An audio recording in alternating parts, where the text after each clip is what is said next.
और ये खिलौने किस लिए हैं? ये खिलौने नहीं है, ये जेमा आंटी का कलेक्शन है। इनसे खेलना नहीं चाहिए। नहीं कोई बात नहीं, इन्हीं से खेल सकते हैं। हम इनसे बेशक खेल सकते हैं। तुम खेलना चाहती हो?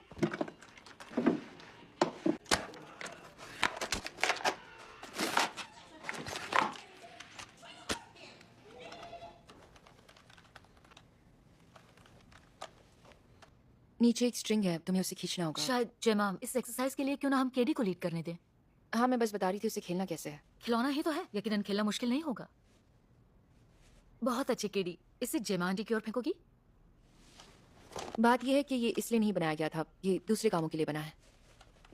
पर हाँ, क्यों नहीं, इसे जमीन पर गोल गोल घुमाते हैं जैसे ये काम बॉल है। इसमें कौन सी बड़ी बात है? शुरुआत के केडी के सेशंस या तो हम आपके ऑफिस में कर सकते हैं या उसके स्कूल में। ओह हाँ, वो ढूंढना अभी बाकी है, मुझे वक्त नहीं मिला। तो निकोल उसे घर में पढ़ाती थी, पर ये मेरी टू डू लिस्ट में है।